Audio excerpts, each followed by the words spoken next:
ჩემი გოგო და ჩემი სიძე გუშინ ღამე ჩამოვიდნენ რომიდან. და მითხეს რომ ბანგლადეშში ვიყავითო. ხო, კი. ბანგლადეშში ვიყავითო. რომი კი დარჩა არქიტექტურულად. მაგრამ ბანგლადეშში არის გარშემო. წარმოიდგინე, ყველა კაფეში, ყველა რესტორანში მომსახურე პერსონალი ყველა ბანგლადეშელი არიან. ჩემ მარიამმა მითხრა, მე მარიამი ადრე მყავდა იტალიაში, პატარა გოგო იყო, მე და მარიკა ვიყავით რამდენჯერმე და მაშინდელი ახლა 10-12 წლის იყო, ხო? ახლა მეხსიერება ისეთია 12 წლის უკვე კარგად. ეს სად ვიყავიო? თქვა რომ სხვა ქვეყანაში ვიყავიო. კი ბატონო, ის დარჩა კოლიზეუმი და რაღაცეები, პეტრეს ტაძარი და რამეები დგასო, მაგრამ რა ქვეყანაში ვიყავი ვერ მივხვდიო. იგივე მითხრა, მე ხო გითხარი, სასტუმროში შევედით და ღამე გამოვედით მე ჩემი შვილები, ტიპი მე თხება რომ სად მიდიხარო? მე ვთქვა რომ 11 საათია, სად მიდიხარ? სასწრაფო. არა ვაკო ღამე სიარული არ შეიძლება და რომ მივედით სასტუმრო ბოქლომით დაკეტილი და ტელეფონები დატოვეთო ლონდონში გეუბნებიან. და ღამე რომ დავდიოდი ცოტა შუტკიკი იყო იქ სიარული რა, მაგრამ რომ მივედი და ბოქლომი რომ დამხვდა სასტუმროზე, მეთქი ესენ გიჟები ხარ. სასტუმროში არ გუშვებდნენ. დაუგაგუნეთ, გაგვიღეს და რას დადიხართ ღამე ვაკო სიარული ვის გაუგეო ღამეო. აი, ნახე, მე მინდა რომ ბატონ გოგა ხაინდრავოს უთხრა ერთი რაღაც, რომ აი კი რაზე თქვენ საუბრობდით რომთან მიმართებაში, ლონდონთან მიმართებაში მართალია.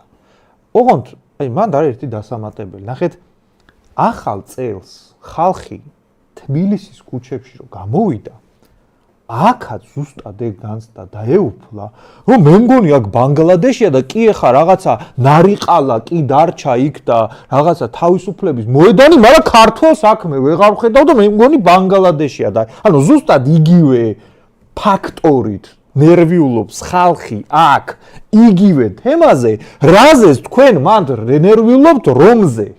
და პრობლემა რა არის, იცი, აი ძალიან დიდი პატივისცემით რომის მიმართ თბილისი უფრო გვენერვიულება გასაგები მიზეზების გამო და რა არ გვესმის, იცი? აი თქვენ რომ მანდ მაგ გადაცემაში რომზე ნერვიულობთ, ბანგლადეშს დაემსგავსაო. აი ვიღაცები რომ თბილისზე ნერვიულობთ, ბანგლადეშს რომ დაემსგავსა. აი მაგ ხალხთან თქვენ რატო გაქვთ პრეტენზიები, პირიქით რატო არ აფიქსირებთ რომ თბილისიც ბანგლადეშს ემსგავსება? აი ეგ არის გაუგებარი რა. იმიტომ რომ აქ თვითონ ამსგავსებენ ბანგლადეშს აქაურობას და თავისი ინტერესია. ამ ხელისუფლების ინტერესია ბანგლადეშს რომ დაემსგავსა, მაგითი ფულს აკეთებენ და თავის თავს ხო არ შეუტყვია. აი ხო, რომიც როგორც დაემსგავსა ბანგლადეშს, ხო?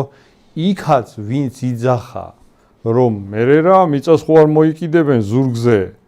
აბა ქსენოფობები ხო არა ვართ? არავის რა, არც რომის მიწა არავის ზურგზე არ მოუკიდებია, ცხოვრობენ კაცო, ბანგლადეშად გადააქცია მართლა. რანუ რა ბანგლადეშში რა საჭიროა რომის მიწის წაღება, რომი გახდა ბანგლადეში. ხო და იქ ხო ვინც იძახა ეგ ეს ხალხი კონკრეტულად. რა მოხდა? პარიზის ცენტრი არაბებს ეკუთვნით. მე რა მოხდა იქ? ჩასულია არაბობა და რა, აბა როგორ გინდათ? რა შენდება?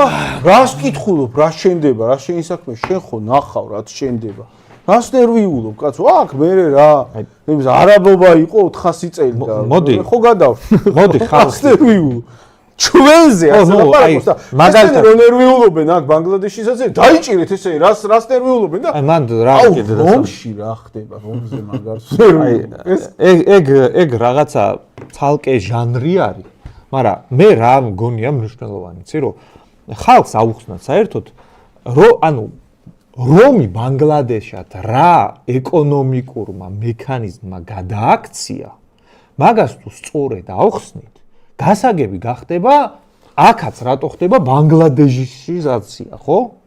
აი მანდ არის ეგეთი მოვლენა ძვირფასო მაყურებლებო, თუ გეცნობათ რამე და საქართველოსთან პარალელი იქნება, რა ვიცი, ხოცი ყველა დამთხევა შემთხვევითია და ის რა ქვია, პერსონაჟები გამოგონილი თუ რაღაც, ხო? ევროპაში გაჩნდა ეგეთი პრობლემა რა. ევროპელი როგორც მუშახელი ევროპელი წარმოებლისთვის იყო ძვირი. აი ვიღაცა გერმანელს რაღაც დაზღვევა ჭირდებოდა, სოციალური გარანტიები ჭირდებოდა. ანუ მაგ ხალხს ევროპელებს ქონდა ეგეთი უცნაური პერსპექტივა, გასაოცარი ბიზნესის მხრიდან, ეგ არის მართლა გასაოცარი, რომ ჩემ ქვეყანაში ახლა ფული რო კეთდება, მაგითი ჩვეულებრივმა ხალხმაც უნდა ვიხეიროთ რა. ნუ ეგ რა თქმა უნდა ახლა თავისუფალი ბაზრისთვის აღმაშფოთებელი პერსპექტივა იყო და სხარტმა ბიზნესმენებმა მოიფიქრეს გამოსავალი ამ უსამართლო გარემოებიდან და თქვეს, რომ მოდი არაევროპელები შემოიყვანოთ.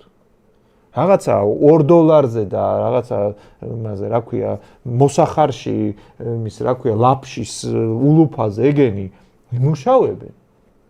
ბიზნესი გაკეთდება რა და პირდაპირ ჩაიდო პოლიტიკური და ესე ვთქვათ, გავლენის რესურსები იმაში, რომ აფრიკიდან, შუა აზიიდან მთელი ნაკადი წასულიყო ევროპაში და ნუ იქ კონტექსტი იყო ეგეთი რომ ეგენი კი რაღაცა ცოტა ისეთი ხალხია რაღაცა მაგრამ 1-2 თაობა და ეგენი ჩვეულებრივად რამ გაყო ხა ბიზნესმენისთვის ფეხზე არ კიდია ხა დარტანიანის შთამომავალია პირობითად ვიღაცა თუ ოგბუნჯუსი ხო ჭანჭიქს თუ უჭერს იმის ქარხანაში სო მეტი არ მოეთხოვება იმას მაგრამ აღმოჩნდა რომ ოგბუნჯუს შთამომავალი რო ჩამოდის იქ დარტანიანის შთამომავალისგან განსხვავებით არ არის დაინტერესებული დიდად ჭანჭიკები უჭიროს რაღაცა ქარხანაში, დაინტერესებულია რომ სოციალურ დახმარებაზე იჯდეს, ბავშვები აკეთოს და ხანდახან რაღაცები ააფეთქოს ხოლმე.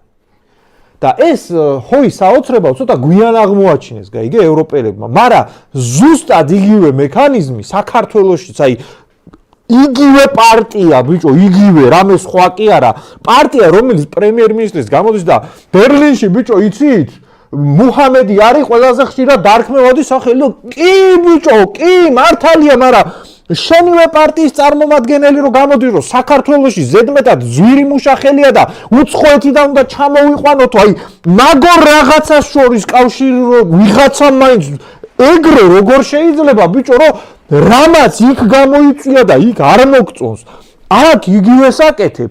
ვინც მაგის წინააღმდეგ ხმას ვიღებთ. მაგად ბიჭო, ნაცები არიანო ესენიო, მაგას გკადრებ ბიჭო, ტიპი. ნაცებს ვაფინანსები შენივე სიტყვებით თან. და თან ზიან და რას დაემსგავსა ეს რომი. გიჟები ხართ ბიჭო, თქვენ რას აკეთებთ? უბრალოდ საერთოდ ცინიზმის ეს არის უმაღლესი მწვერვალი, იმიტომ რომ ის ლიბერალები, ვინც რომი ბანგლადეშად გადააქცია, ეგენი განა უარყოფენ კაცო და რამე დღემდე იმ აზრზე არიან, რომ კარგია, საერთოდ თუ საერთოდ იტალია გაქრება და მაგის ნაცვლად ბანგლადეში აღმოჩნდება, იტყვიან, რომ ნუ ეგ ის არის მრავალფეროვნება. ისინი კოლონიალიზმზე იბრძვიან რაღაცა თავისი ისე. თავის დროზე რომის იმპერიაც ხო ვიღაცეებს ჩაგრავდა და ისი დაპყრობელი იყო და ეგრეა საჭირო. ანუ ის ხალხი საკუთარ იდეოლოგიაში და საკუთარ შეხედულებებში არიან თანმიმდევრული. კი, იდიოტები არიან, საკუთარი ერის, საკუთარი სახელმწიფოს პირდაპირ მტრები არიან და იტალიელი რო ვიყო, რავი, ყველაფერს გავაკეთებდი, რომ ეგეთი მთავრობა არ მყოლოდა, მაგრამ საქართველოში ჩვენ აი ზურამ კარგად ახსნა, რომ ერთის ხრივ ეს მთავრობა ავლენს იმის უნარს, რომ ხვდება ეგ პროცესი, რომ არ არის კარგი და მაგაზე მუდმივად ხდება მითითება, რომ რაღაც მუჰამედია ყველაზე გავრცელებული სახელი ევროპაში, რომ იქ არანორმალური მიგრაცია, რომ ბანგლადეშად გადაიქცა და ასე შემდეგ. ანუ აღიარებს პრობლემის არსს და შეცდომას, მაგრამ მეორე მხრივ ზუსტად იგივეს აკეთებს საქართველოში, ერთ-ერთი იგივეს აკეთებს, ოღონდ ჩვენ შემთხვევაში რატომღაც დადებითად აფასებს. ეს ხომ არის, აი არ ვიცი, აი რაღაცა წარმოუდგენელი. პირიქით რო იყოს, ანუ საქართველოში რო ებრძოდეს და რომში შევიდნენ, კაცო, მან შეიძლება დაფიქრდე, რომ აი შეიძლება ეხა ამას, რავი, ეხა ევროპელები ფეხზე კიდია და იქ რაღაცა სარგებელი აქვს და იმაზე არ ნერვიულობს. და საქართველოს იცავს. ეგ შეიძლება ჩათვალო, რომ რავი, შეიძლება არათანმიმდევრულია, მაგრამ თავის ქვეყანას იცავს და სხვის ქვეყანას დედაც ვატირე იმისი. აი, ეგ გავიგება რა. სხვის ქვეყანაზე რო ნერვიულობ და საქართველოს დედაც ვატირე როგორ ლოგიკა. ერთი თავარი. აი, თავარი რა არის ახლა სიამბილეში? აი, თვითონ ხაინდრავა ლაპარაკობს, ხო? და დასამატებელი არის თავარი მომენტი. აი ხა ქალიშვილი ჩავიდა მისი ქალიშვილი ჩავიდა იტალიაში და ასეთი დასკვნა გააკეთა, რომ ეს რა სად ვიყავი, სულ სხვა ქვეყანაში მოვხდი. ხო? აი ხა მეგობრებო, ძალიან მნიშვნელოვანი რა არის, იცით? მასეთ საკითხზე, რომელი ადამიანებიც გამოდიან და ამართლებენ როგორ იცი? აი მაგ რეაქციას პასუხს ცემენ, მე რა მოხდა, ეგ უბრალოდ სტუდენტები არიან. მე რა მოხდა, ეგენი მიწას ხო არ მოიკიდებენ. აქ ხო კანონები არსებობს, კაცო, ეგ რა მოხდა? ისინი ხო არა ვართ კაცო, ქსენოფობები. აი ასეთ რაღაცეებს ნიშნულობა არა აქვს რა მიმართულებით. მაგრამ რეაქციაზე, რომელიც ძალიან მარტივია და მარტივია ჭეშმარიტებას გამოხატავს. ქვეყანა იყო სულ სხვა და სხვა ქვეყანაში აღმოჩნდი. იმიტომ რომ ხალხი, რომელიც მოდის, არ არის ადგილობრივი. ხო? საქართველოში ადამიანები რო წუხილს გამოთქვამენ მაგ კონტექსტში ქართველი აღარ დადის. ახალი წელი იყო, ხო, ახალი წლის ღამე. ქართველი აღარ იყო. ხო და მაგაზე ვიღაცები რო იმდენად უსინდისო პოზიციიდან ამართლებენ, რომ მე რა მოხდა კაცო, ეგენი სტუდენტები არის. ეგ არის მნიშვნელოვანი.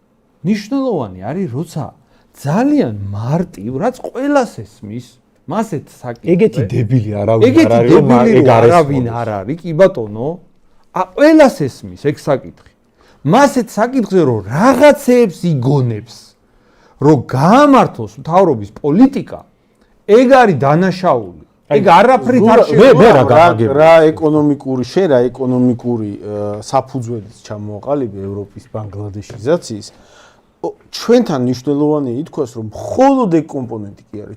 ჩვენთან ამ ყველაფერს ემატება კიდევ ერთი ძალიან ძიმე ფაქტორი. ჩვენი მოსახლეობის კოლოსალური პროცენტი გასულია ქვეყნიდან. მხოლოდ ბოლო 10 წელიწადში 300,000-ზე მეტი ადამიანი დადასტურებულად საქართველოს მოქალაქე გავიდა, მხოლოდ 10 წელიწადში. მანამდე რამდენი გავიდა? მილიონი. და თან ეს გასულების უდიდესი ნაწილი არის შრომისუნარიანი ასაკის ნაწილი. ანუ ძირითადად ახალგაზრდა შრომისუნარიანი ნაწილი წავიდა ქვეყნიდან. მართლა ფიზიკურად ისეთი გადინება ხდება, რომ უბრალოდ მართლა დეფიციტი ჩდება მუშახელის. ის კი არა რომ ძვირია უბრალოდ მუშახელი ვიღაცა ჩათვლის. არა კაცო, რომ მიდის აღარ რჩება. აღარც არის მართლა მუშახელი, ხო? ამ პირობებში და ეგ ხალხი რატომ მიდის? ეგ ხალხი არ მიდის მხოლოდ ეკონომიკური გაჭირვების გამო. მათ შორის მიდის სოციალური უსამართლობის გამო. ქვეყანა არის პერსპექტივების, უსამართლობის და მომავლის გაურკვევლობის გამო. მომავლის გაურკვევლობის გამო ისინი რო ცხოვრობენ ქვეყანაში, სადაც არ ვიცი, მათ სტრატეგიული მნიშვნელობის უნივერსიტეტს, აი არავის არ კითხავენ, ერთი ხელის მოსვლით ეს ჩახსნიან და კორპუსს ააჩენებს კონკრეტული ბობოლა ვიღაცა აქ მომჯდარი ქოცების რაღაცა უზარმაზარ თანხებში ჩამჯდარი ჩინოვნიკები, მილიონერები, ეხლა არ უნდა მასეთ რეალობაში ცხოვრებად, მოდი სადღაც შევეცდები, გამოვისწორო მდგომარეობა, ან უფრო სამართლიანი გარემო ვნახო.